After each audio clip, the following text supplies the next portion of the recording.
Hello guys, आज हम पढ़ेंगे बहुत फेमस पोएम जो कि सारी उसमें मास्टर्स में और काफ़ी बैचलर्स में भी आती है। ग्नू हो या डी हो, सब में आती है। और इसका नाम है the prologue to the Canterbury Tales and it is written by Geoffrey Chaucer. So Chaucer एक बहुत इंपॉर्टेंट और जिसको बोलते हैं पोएट्स ऑफ पोएट, यानी कि फादर ऑफ पोइट्री बोला जाता है इनको, वो थे। और इनकी सबसे ज़्यादा फेमस है ये वाली कैंटरबरी टेल्स। तो इसमें क्या होता है फ्रेंड्स, एक मैं छोटा सा इंट्रोडक्शन दे देती हूँ कि इसमें 24 टेल्स बताई गई हैं। और एक स्प्रिंग का टाइम बताया गया है इसमें कि स्प्रिंग का टाइम था। और स्प्रिंग से पहले का जो टाइम होता था ना, विंटर का, तो उसमें ये लोग क्या करते थे, अंदर घुस के बैठ जाते थे। और इतनी ठंड होती थी कि इन लोगों को कुछ करने का मन नहीं करता था। और बहुत ज़्यादा ठंड से और बाहर ना निकलने की वजह से, और खाना भी इन लोगों को एकदम ऐसा मिलता था जैसे सर्दी में हो जाता है खाना थोड़ा सड़ा हुआ सा, या रॉट सा हो जाता है, वो जैसा भी हो जाता है। तो उस हिसाब से जब वो खाना खाते थे तो उनको स्कर्वी और lack of deficiency of vitamin की वजह से काफ़ी सारे डिजीज़ेस हो जाते थे।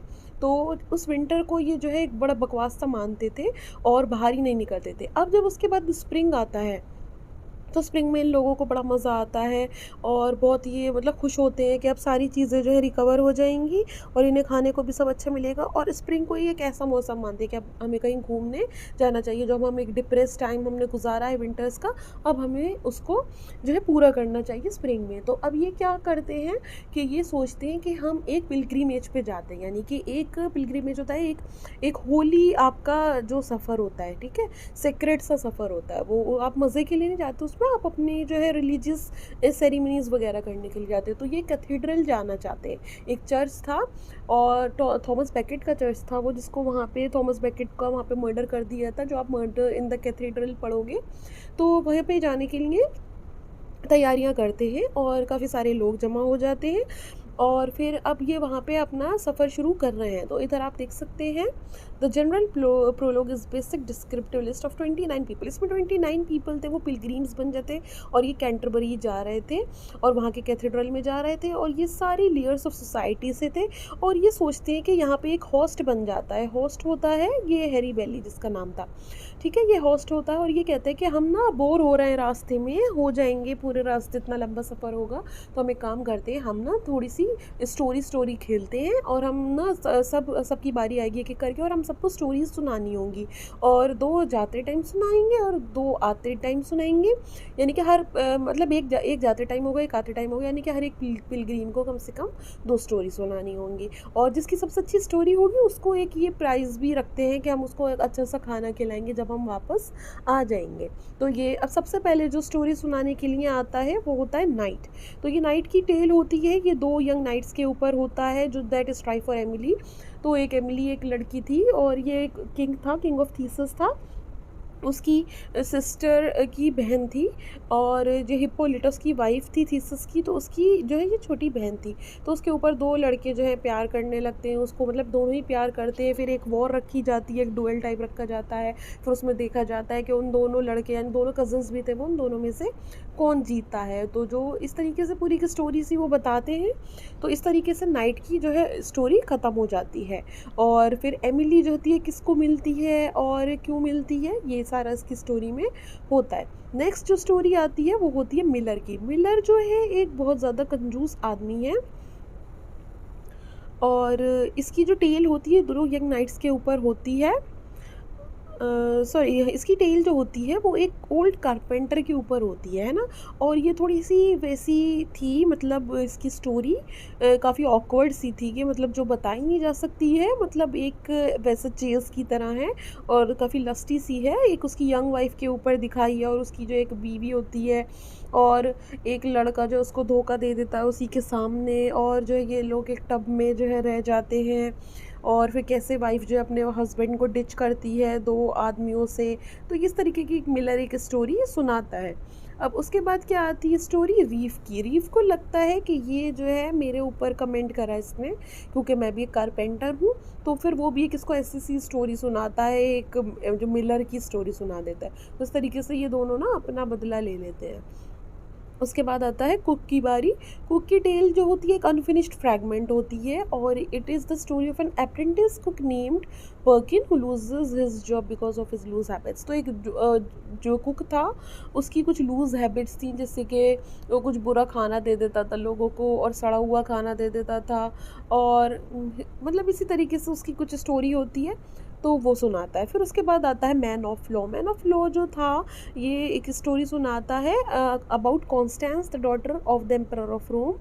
She a devoted Christian is shift to Syria to marry the sultan who is willing to convert to Christianity to overcome legal difficulties. तो ऐसे छोटी सी स्टोरी सुल्तान की सुनाता है। फिर उसकी जो मदर होती है वो अम्यूज़ नहीं हो पाती है अपनी सन्स के कन्वर्जन से, जो अपना रिलीजन कन्वर्ट कर देता है। तो मैन ऑफ लॉ बेसिकली उस लॉयर को ही बोला गया है। उसके बाद आ जाती है वाइफ ऑफ बाथ की स्टोरी। वाइफ ऑफ बाथ की जो है 5 हस्बैंड थे, और ये जो है मतलब अपने आप को समझती है कि मेरे से ज़्यादा किसी को नॉलेज ही नहीं है हस्बैंड्स के बारे में और रिलेशनशिप्स के बारे में, और ये छोड़ती रहती थी अपने हस्बैंड क्योंकि कोई बूढ़ा था, कोई जो है ज़्यादा रिच नहीं था, और अब ये मतलब she will not mind to have the 6 husband also. तो ये एक स्टोरी यही सुनाती है कि she comments on the social and legal position of women in marriage and daily life. She claims she has a knowledge from experience.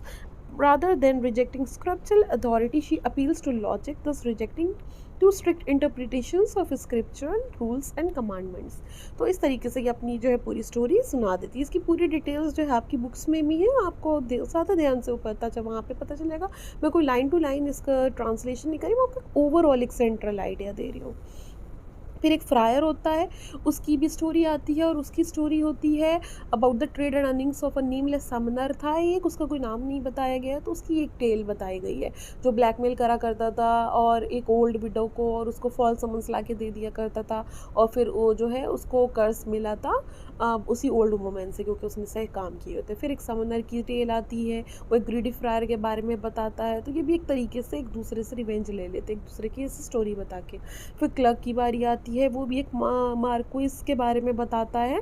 Marquis था Walter नाम का, और वो बैचलर था who is asked by subjects to marry in order to provide a heir. तो इस तरीके से ऐसी छोटी सी स्टोरी उसकी भी होती है। फिर मर्चेंट की भी होती है, वो भी एक टेल बताता है। एक 60 साल के ओल्ड नाइट की जो सोचता है कि he should marry a wife, the meaning of love, marriage, truth and faithfulness are being discussed. उसमें सारी बातें बताई गई हैं, लव क्या है, मैरिज, ट्रूथ एंड फेथफुलनेस। फिर नेक्स्ट फ्रेगमेंट में आता है स्क्वायर की बारी। उसकी जो टेल एक अनफिनिश्ड फ्रेगमेंट है जो पूरी नहीं हो पाई होती है, किंग कैम्बियस्कन के बारे में होती है कि उसको एक मैजिक हॉर्स मिल जाता है, स्वॉर्ड मिल जाता है, मिरर और रिंग उसको गिफ्ट के तौर पे मिल जाते हैं फ्रॉम द किंग ऑफ अरबी एंड इंडिया। और हॉर्स की जो एबिलिटी ऐसी थी कि वो ट्रांसपोर्ट कर सकता था आदमी को कहीं भी जहाँ भी वो ले जा सकता था, और वो जो स्वॉर्ड थी वो भी मैजिकली किसी को भी चीज़ को काट सकती थी, और वो वुंड्स को भी जो है हील कर सकती थी। तो इस तरीके से वो स्क्वायर भी अपनी पूरी स्टोरी ऐसे बता देता है। उसके बाद जब सब अपनी स्टोरी बता चुके हैं तो उनका पूरा इस तरीके से रास्ता भी जो है कट जाता है, और एड में चौसर ने जो है अपने रीडर्स को और सब कुछ सॉरी भी बोला है कि अगर आपको कुछ बुरा लगा हो या फिर कुछ लैक ऑफ मैनर्स लगे, एजुकेशन लगी हो, या कोई फ्रेगमेंट इनकम्प्लीट लगा हो, तो उसके लिए वो सॉरी और अपोलोजाइज करता है because he did not have immoral intentions. And he asked the people who found something useful in stories to give all the credit for them to Christ. तो कहता है अगर आपको मेरी स्टोरी से कुछ अच्छा लगा, या मेरी जो भी मैं लिखता हूँ उसके बारे में कुछ अच्छा लगता है, तो उसका क्रेडिट सारा क्राइस्ट को देना, और कुछ बुरा लगता है तो उसका क्रेडिट मुझे देना क्योंकि मेरे अंदर अभी इतनी नॉलेज नहीं है। And he retracts by a prayer for forgiveness for all his works narrating about secular and pagan characters, asking his readers to remember him for his homilies and his works about the lives of saints. तो friends पूरे इसमें यही होता है कि ये stories बताते रहते हैं। अब आपको जो एग्जामिनेशन पॉइंट ऑफ व्यू से ये सबकी जो है स्टोरीज ऐसे याद रखनी है कि किसने कौन सी स्टोरी सुनाई थी, और ये पूरा कैंटरबरी इस तरीके से इनका जो सफ़र होता है वो ख़त्म हो जाता है। So hope you like my video, thank you.